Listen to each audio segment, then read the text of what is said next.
Contohnya Al-Imam Nawawi membolehkan bid'ah hasanah. Al-Imam Al-Iz bin Abdissalam juga membolehkan bid'ah hasanah.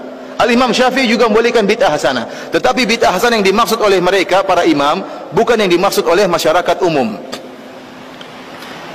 Yang dimaksud dengan bid'ah hasanah oleh mereka adalah sarana-sarana. Contohnya apa? Makanya saya akan bacakan di sini perkataan Al-Iz bin Abdissalam tentang yang dimaksud oleh bid'ah hasanah oleh beliau. Al-Iz bin Abdissalam ini ulama besar mazhab Syafi'iyah yang dinukil perkataannya oleh Imam Nawawi sehingga mengatakan bahwasanya bid'ah terbagi menjadi 5. Dia mengatakan bid'ah terbagi menjadi 5. Dan sebelum saya membacakan perkataan beliau, saya ingin jelaskan yang dimaksud dengan bid'ah hasanah oleh para ulama Syafi'iyah adalah hal-hal yang berkaitan dengan sarana, bukan ritual. Contohnya mereka mengatakan di antara bid'ah hasanah, bid'ah yang wajib atau bid'ah yang mustahab. Contohnya bikin jembatan, contohnya bikin pondok. Bikin pondok ada nggak di zaman Nabi? Pondok ada nggak di zaman Nabi? Nggak ada. Di zaman Nabi orang belajar di masjid, nggak ada pondok.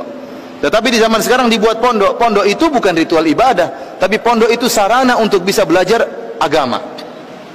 Kemudian contohnya mereka mengatakan ilmu nahwu dan sorof, ilmu bahasa Arab. Di zaman Nabi tidak ada namanya ilmu nahwu dan sorof. Kenapa? Karena para sahabat semuanya bisa bahasa Arab. Yang butuh dengan ilmu nahwu dan sorof adalah kita-kita ini yang bahlul tidak tahu bahasa Arab. Makanya harus belajar ilmu nahwu dan sorof. Ini tidak ada di zaman Nabi, namun ada di zaman sekarang. Dan ini bukan ritual, tapi dia merupakan sarana untuk bisa memahami bahasa Arab. Contohnya lagi ilmu jarh wa ta'dil. Ilmu jarh wa ta'dil adalah ilmu untuk mempelajari dan mengetahui kredibilitas para perawi hadis. Hadis diriwayatkan oleh para perawi. Kita harus tahu bagaimana kredibilitas para perawi ini. Bisa enggak diambil periwayatannya atau tidak? Di zaman Nabi ilmu ini tidak ada. Kenapa? Karena para sahabat langsung meriwayatkan hadis dari Nabi, tidak melalui perantara perawi. Di zaman sekarang butuh, karena dari sahabat sampai kepada kita banyak perawinya. Maka butuh namanya ilmu jarh wa ta'dil. Ilmu ini dinamakan dengan bid'ah yang wajib menurut sebagian ulama. Kita bilang ini yang dimaksud oleh para ulama dengan bid'ah hasanah adalah masalah sarana. Contohnya apa? Mikrofon, ini juga bid'ah. Tapi dia sarana. Contohnya mereka mengatakan bid'ah hasanah adalah pengumpulan Al-Quran.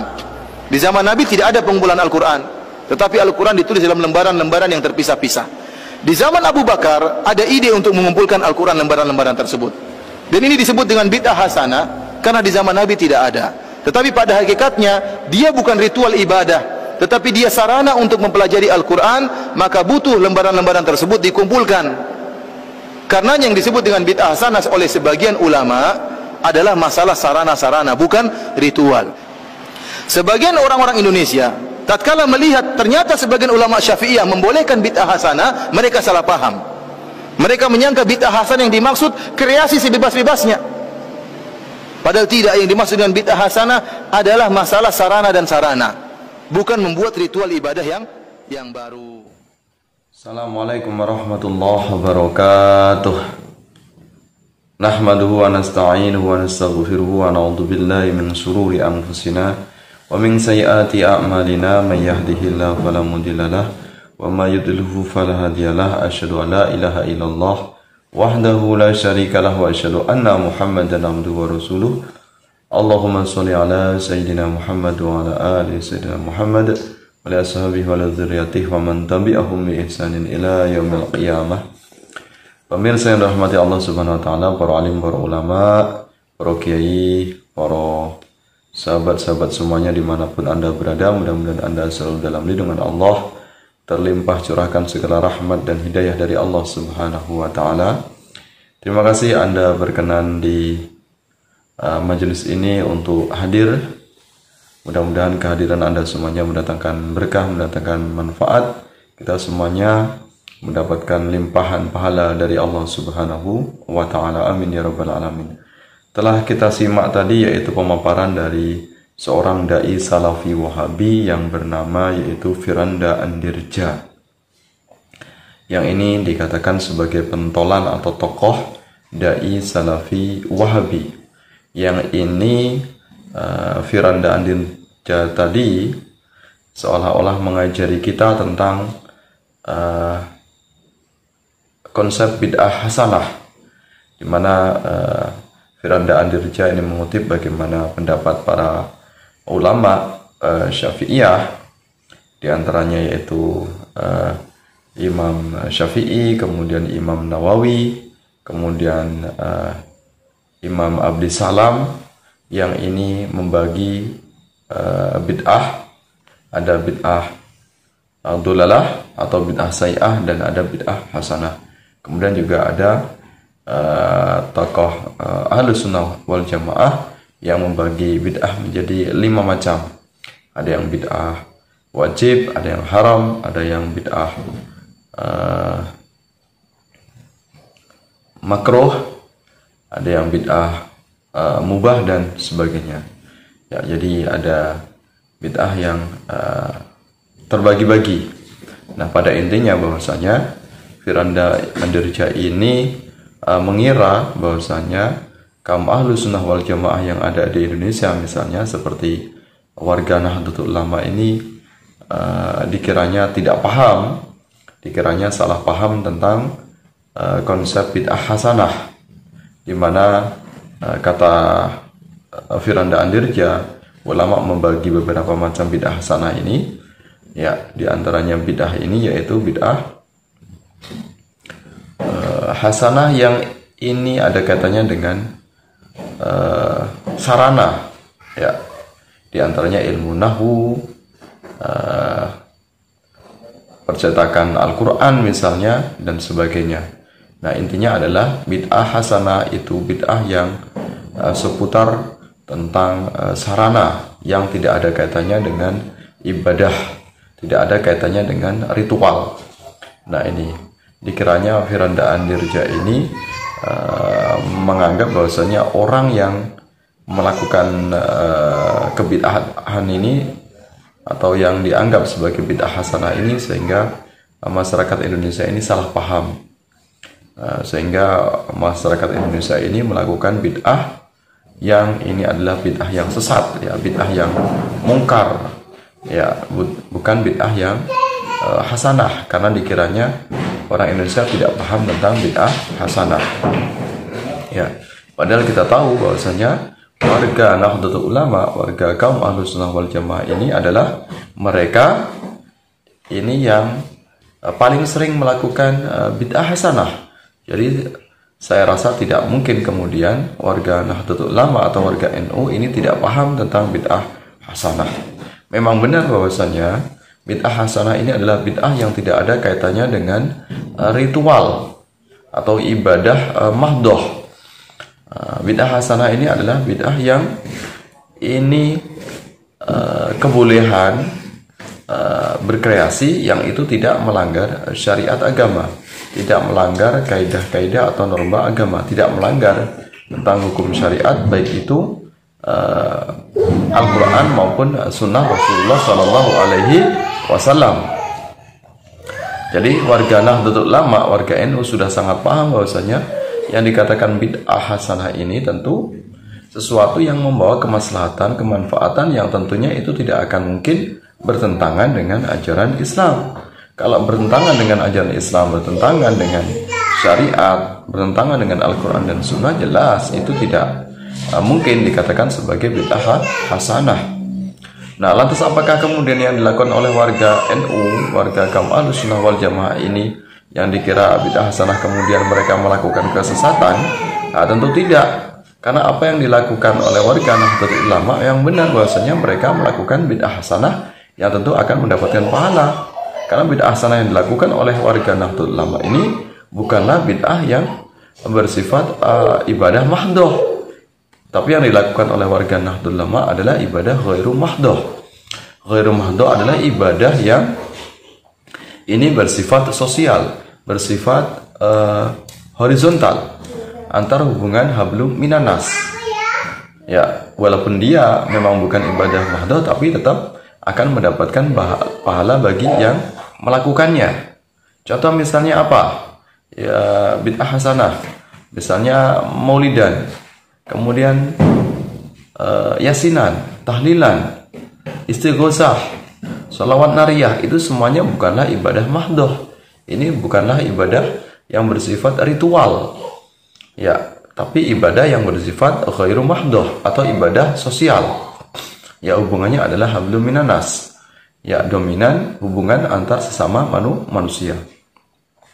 Jadi Firanda Andirja dan kaum Salafi Wahabi harus lebih memahami tentang apa itu ibadah mahdoh dan ibadah ghairu mahdoh. Ibadah mahdoh adalah ibadah yang tidak bisa diganggu-gugat oleh manusia, tidak bisa dirubah-rubah oleh manusia. Contohnya seperti konsep syahadat tidak bisa kita rubah-rubah. Kemudian tentang sholat 5 waktu. Ya, ini sudah rukun, sudah mantap, tidak bisa kita ubah-ubah lagi.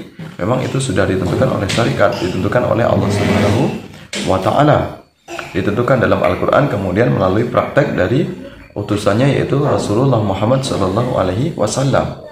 Ya, apakah kemudian warga Nahdlatul Ulama melakukan kreasi sholat 5 waktu? Tentu tidak.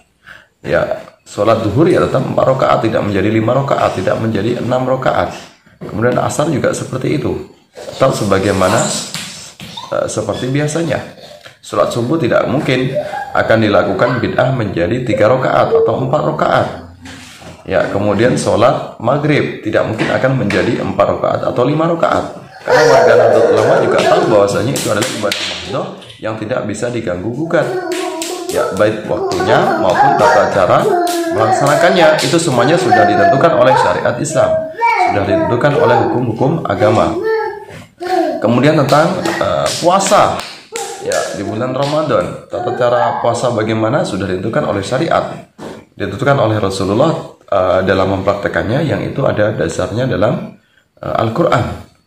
Ya, warga Nahdlatul Ulama tidak mungkin kemudian akan mengkreasi puasa. Ya, kemudian dengan dalih bid'ah hasanah misalnya, kemudian membuat tata cara berpuasa sahurnya jam 6 misalnya, kemudian berbukanya jam 8. Tentu tidak ada yang demikian itu. Kenapa? Karena warga NU juga tahu itu adalah ibadah mahdoh yang tidak bisa diganggu-gugat. Terus seperti ibadah ritual haji, itu juga sudah ditentukan waktu dan tata cara melaksanakannya. Ya. Nah, jadi yang bersifat qat'i sudah mantap, itu sudah ditentukan oleh Al-Quran dan Sunnah Rasulullah Sallallahu Alaihi Wasallam. Itulah disebut dengan ibadah mahdoh yang tidak mungkin warga Nahdlatul Ulama akan merubahnya. Ya, nah sedangkan di luar itu, itulah disebut dengan ibadah ghairu mahdoh. Ya, berarti dalam melaksanakannya itu terserah bagi orang yang ingin melaksanakannya. Maulid dan tidak harus di bulan Rabiul Awal, ya, tidak harus di bulan Maulid, bahkan bisa saja di tanggal berapapun, di bulan kapanpun. Ya, itu tandanya apa? Tandanya adalah dia bukanlah ibadah, bukanlah ritual agama.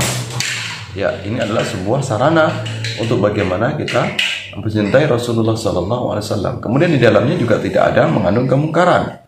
Cara membaca Al-Quran ya sesuai dengan adab-adabnya, sesuai dengan kaidahnya. Kemudian ada sholawatannya juga sesuai dengan norma kesopanan, sesuai dengan etika bersolawat. Kemudian ada doa bersama juga seperti itu. Kemudian ada orang yang menunjukkan makanan yang kita nikmati sebagai bentuk sedekah. Ya, kemudian juga sebagai sarana silaturahim. Maka hanya orang yang pemahaman agamanya minim kemudian mengatakan bahwasanya Maulidan ini sesat.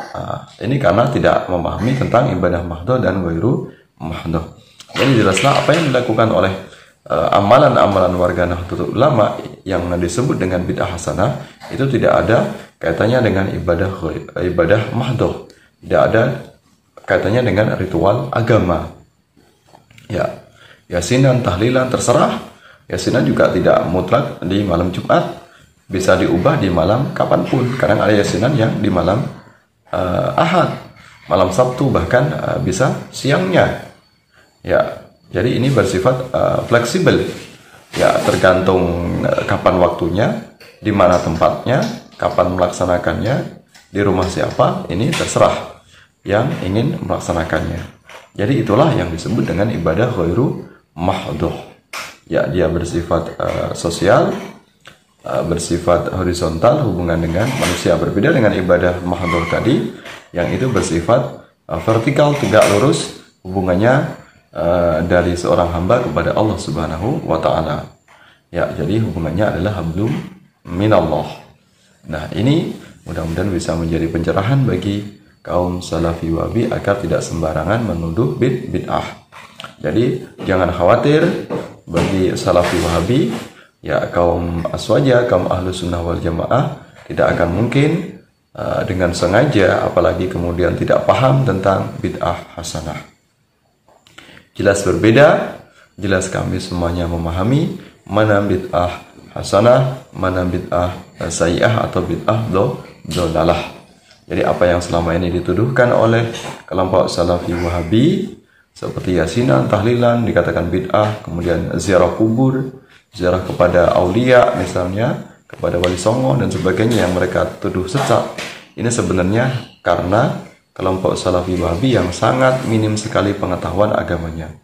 Ya, dai-nya saja sangat minim pengetahuan agama, seperti Firanda Andirja yang begitu serampangan menuduh amalan-amalan kaum ahlus sunnah wal jamaah warga Nahdliyin, apalagi kemudian para pengikutnya. Mereka lebih fanatik, mereka yang mudah untuk didoktrin, ya ibaratnya guru kencing berdiri, maka muridnya kencing berlari. Kalau dai salafi saja minim pengetahuan agama, sering-sering teriak bid'ah, sedikit-sedikit bid'ah, sedikit-sedikit syirik, kafir, musyrik dan sebagainya, maka tentu bagaimana nasibnya para pengikutnya, tentu akan lebih sesat lagi. Mudah-mudahan memberikan manfaat untuk kita semuanya.